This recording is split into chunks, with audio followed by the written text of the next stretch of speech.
Welcome to the Bald Brad Show. On this Sunday episode, we have Fox News reporter Jacqui Heinrich going hard in the paint on Karine Jean-Pierre regarding her statements on the border being secure. Now, this is going to be a unique video because I'm going to be comparing and contrasting my questions that I had on Friday morning's episode with the questions that Jacqui Heinrich is asking Karine Jean-Pierre. Now, I know for a fact there are reporters in that room that do watch the Bald Brad Show. I know for a fact. But it makes me wonder if Fox News does listen in to the Bald Brad Show, because when I compare and contrast what I'm asking in my episode to what Jacqui Heinrich is asking and the way that she's asking it, folks, I don't know. Either we have the same line of thinking or she listens to the Bald Brad Show. Mind you, I'm a fan of hers. I'm a fan of Phil Wegman, Jacqui Heinrich, starting to become a fan of that MSNBC reporter. And furthermore, I'm also a fan, obviously, of Peter Doocy. So I'm a fan of theirs, and I know that some of them do watch the show. So with that being said, we'll do a compare and contrasting and also break down this whole clip here with Karine Jean-Pierre on Friday afternoon's press briefing. Let's go ahead and roll it. You guys, I know I'm repeating myself. This is where you interrupt her as a reporter and you ask her to explain if that was decimated, what is now? If he had less numbers than you do, and you have over 2 million plus, you have over 5 million people that came across illegally, what do you call that? Do some reporting, please, and follow up. How about you do your job as an executive branch and you seal up the border and you only allow people that want to come in legally or to file asylum in their own area, meaning their own home country, to do what they need to do, because it worked amazing under Trump. And all of a sudden now you're going to blame Trump, even though you removed all his policies that were working, and now you have this whole debacle. But you're... Thank you, Karine. Yesterday, you repeatedly blamed the Trump administration for what we're seeing at the southern border, but the record crossings have been happening under President Biden. One migrant we interviewed yesterday thanks the president for keeping the border open.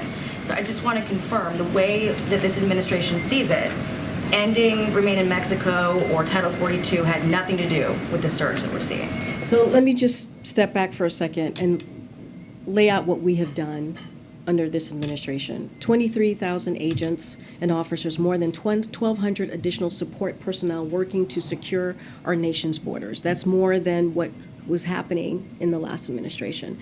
Every individual... It might be more, lady, but look at the problem you have. You keep correlating to, oh, we're doing this more, we're doing that more, but yet you're having more problems. You've broken numbers in terms of record immigration. So why are you boasting about all the things that you've done that haven't done anything? That is encountered at the border is taken to CBP custody and processed and vetted by Border Patrol agents. Individuals taken into CBP custody are either expelled under the CDC's Title 42 authority as required by court order or placed in a removal procedures. In fact, more individuals encountered at the border will be removed or expelled this year than any previous year. That is just a fact. He keeps saying this. No shit, Sherlock. I'm sorry to cuss, folks, but for the love of God, if you have more people coming in, obviously you're going to have more apprehensions. Obviously you're going to have to throw people back because you have more people coming in. No duh. So why are you boasting about this, you knucklehead?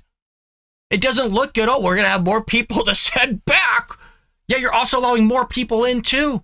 You're also apprehending more people because more people are showing up the border more than they can handle, which was her original question. How can you say the border's secure? Are you going to refund them their money for all these charter buses that they're having to send people out because there's no room? There's nowhere to put them.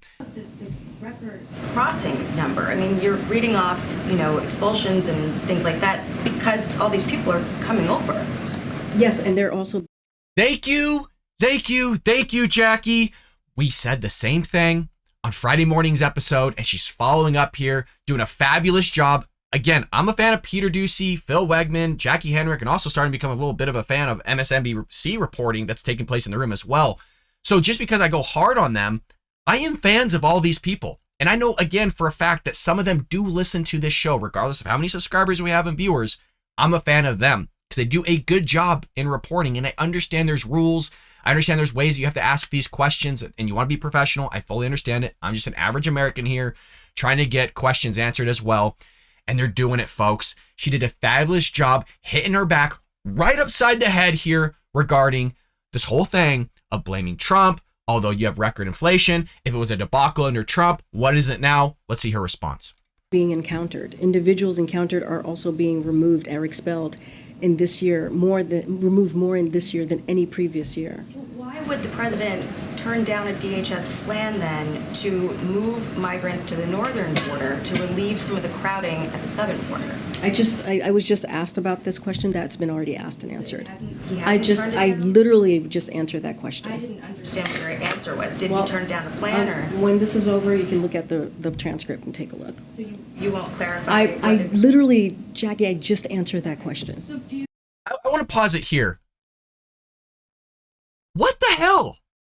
Karine Jean-Pierre is somebody that can't listen with her own ears. And how many times does she go, hey, can you repeat that question again? Hey, I didn't get that last part. And you have a reporter here that's just trying to follow up on a prior question that was asked, of which she says she doesn't understand and wants more clarification. And you're going to tell her to go read a transcript of which she just said she doesn't have the clarification that she needs and wants because she doesn't understand. So when she goes back to read the transcript, she's still not going to have the clarification and understanding that she wants. So she's following up here to get that clarification and understanding. But she doesn't want to do it because she knows that it wasn't a good answer that she gave. She knows that the answers that she is giving either isn't an answer to a question that was asked or is just a freaking flabbergasting answer in the first place. I can go on for hours about this. It's frustrating as hell. And I love that Jacqui is just not letting up here. She's going hard in the paint continuously on her answers that she gave on Friday morning's episode. Do you think then that the system that you have in place is working? What we are asking for Congress to act. Again, on the president's first day in this administration, he put forth a comprehensive immigration reform. And instead of Republicans playing political games, using people's lives, humans, individuals, children, families as political pawns, they should help us and work with us in finding a solutions, and they are not. And again, there is an immigration legislation, a comprehensive immigration legislation that we put forth on day one. And again, Republicans have voted, many of them have voted against the funding, record funding for DHS. So we're willing to figure out how to fix this problem. We are. We put forth ways to do this. We put forth policies to do this, and we put forth ways to make sure that we are dealing with a broken system. Is that an acknowledgement that I just answered your question. We're moving on. Go ahead. I hope Jacqui does watch the show again. I'm showing the compare from Friday morning's episode to Friday afternoon's press briefing. And it's frustrating because look how disrespectful Karine Jean-Pierre was to Jacqui. And Jacqui was being freaking polite. Can you imagine me in that room? I'd be acting the same way I am now.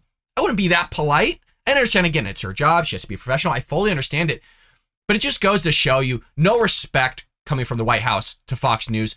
Even though they're showing respect back, this is the way she's going to handle it. She's not going to answer questions. And then when you have a follow-up on a question because you want more clarity and understanding, she's still not going to do it. Then she's going to tell you to read the transcript, or she's just not going to answer your question entirely. This is the White House. This is the Biden White House for all of you. And furthermore, if they are going to answer a question, they're going to blatantly lie to you about it. We saw Kamala Harris say that the border was secure. She followed up twice, meaning Karine Jean-Pierre, on Friday morning's episode, saying that the border was secure multiple times. She told Peter Doocy just a week before that they weren't walking across the border. So this is how they roll. This is how they roll. Jacqui, phenomenal job if you watch this. Okay, you clarified what needed to be clarified. It's her fault now for not answering your questions, and you're very clear for the American people. Thank you so much if you watch this show. I am proud of you. Again, I am a freaking fan of all of you in that room. You got a tough job, especially when you're dealing with this knucklehead not wanting to answer your questions or even clarify freaking questions that you have. It must be frustrating as hell because it's frustrating for me sitting here and I'm not even the one asking the questions there. I'm not the one sitting there. But thank you so much for doing your job. You did a fabulous job of following up on the nonsense that happened from her the day before. So folks, if you enjoyed this episode here on the Bald Brad Show and you want to show some love to Jacqui, Phil Wegman, Peter Doocy, and also I'm still learning the MSNBC reporters' names. They are doing their job even though they're a left-wing outlet. Make sure you give them some love as well in the comments below. With that being said, folks, hit that like and subscribe button, and I'll see you here tomorrow on the Bald Brad Show.